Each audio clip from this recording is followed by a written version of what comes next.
Dinibank na mga kababayan ng Philippine Drug Enforcement Agency or PDEA yung fake document, operational document na pinapakalat po sa social media ng vlogger na si Marlica saka ni Atty. Glencho. Basagan niya kaagad Mr. Maravillas. Ang dali-dali pong i-check. Di ba? Ito po yung naging reaksyon ng PDEA. Kanina po, sabi dito, PDEA debunks fake operational documents. The Philippine Drug Enforcement Agency, PDEA, debunks the false operational documents currently in circulation in social media. Ang ang suggestion natin po para madala itong mga fake news peddlers na mimiki ng mga dokumento. We suggest dyan po sa mga taga-PDEA, mag-file po kayo ng kaso kasi chinik natin ito. Alam natin naman po na ang pamimiki ng mga dokumento, kahit nga po yung pirma, pag piniki mo, it is a criminal offense. So kailangan siguro na mag-file po kayo ng kaso. Dito po kay Maharlika, idamay na po ninyo si Glenjong.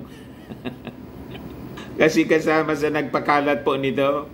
Ito yung pinakalat po kahapon ni Maharlika sa galit niya po sa mag-asawang President Bongbong Marcos at Lisa Marcos. Sabi niya rito, confirm ang sinabi ni PRRD na nasa listahan si Marcos Jr. ng PDEA noong panahon ni Noynoy.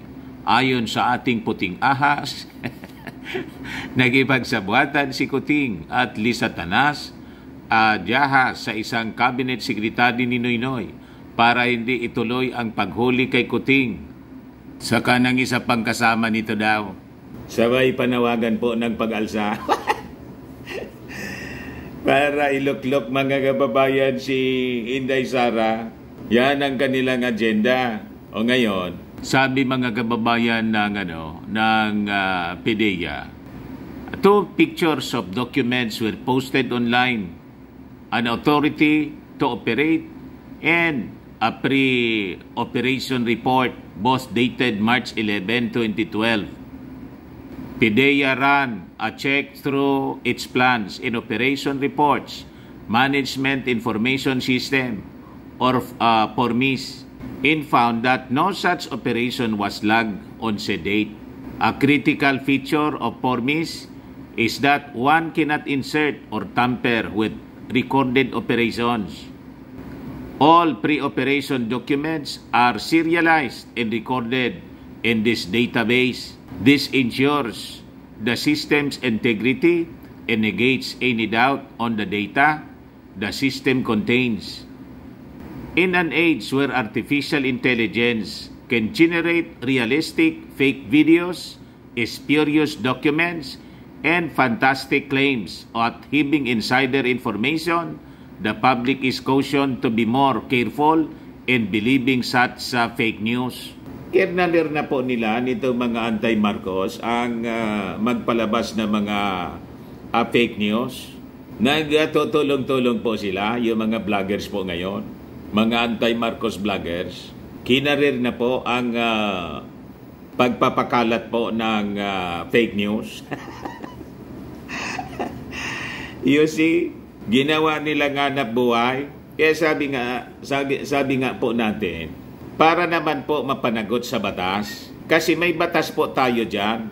Yung pamimiki ng mga dokumento. Ito po yung pinakalat na faking dokumento. Wala ngang control number. Walang control number po. Nakita ninyo? Tapos, name of target. No alias. Pero may alias na nakalagay dito. Bongbong Marcos, alias Bongit. And some unidentified male and female cohorts. Sabi po dyan. Tapos may tinakpan na pangalan. May tinakpan po dyan,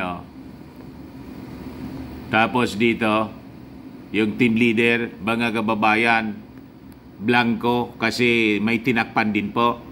Talagang finabricate nila mga kababayan.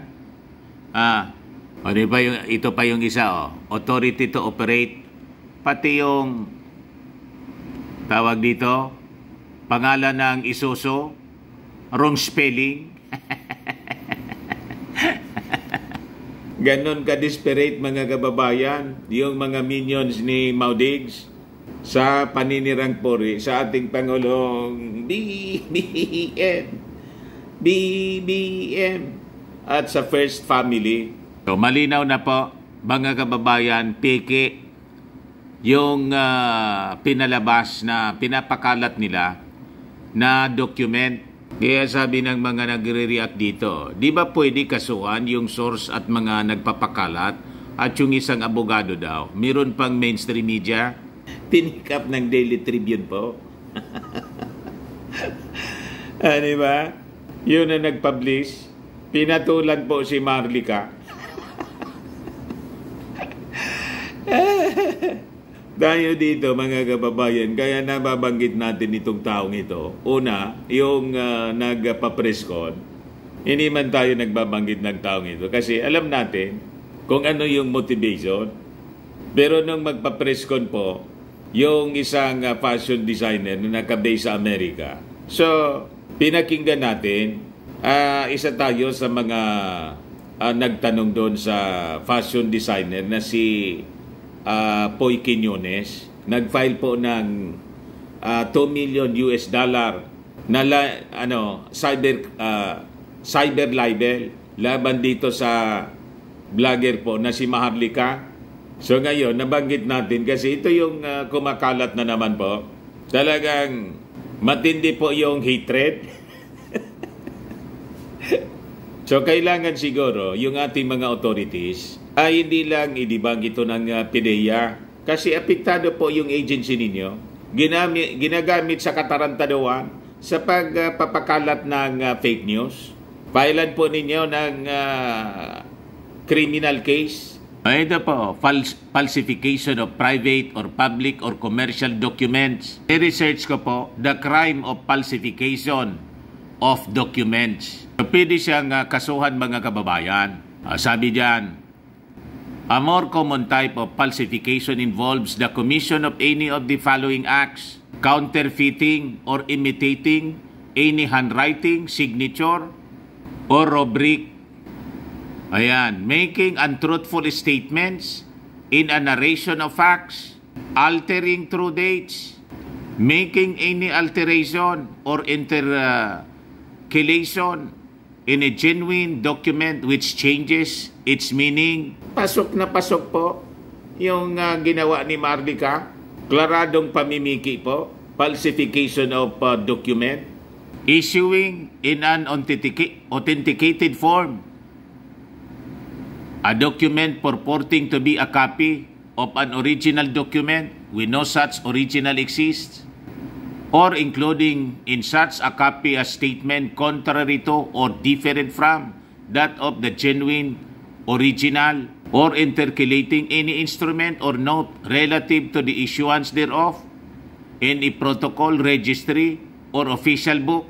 So may penalty siya na pagkakulong mga kababayan, prison correctional, although mababa yung fine, 5,000 pesos lang po. Pero ang importante po, mapanagot ang tulad nitong mga gawain na pamimerwisyo po sa isang tao at gamit mga kababayan yung agency, yung Philippine Drug Enforcement Agency or PDEA po. Kasi pag hindi po ninyo pinanagot ito, mamimihasa. Sige lang ang palabas po ng mga fake news based doon sa mga piniki nila. Piniki nilang mga dokumento. Masiraan lang yung ating Pangulong Bongbong Marcos. Ang tingin ko naman po, yung ating Pangulong Bongbong, the First Family, hindi man ito po papansinin.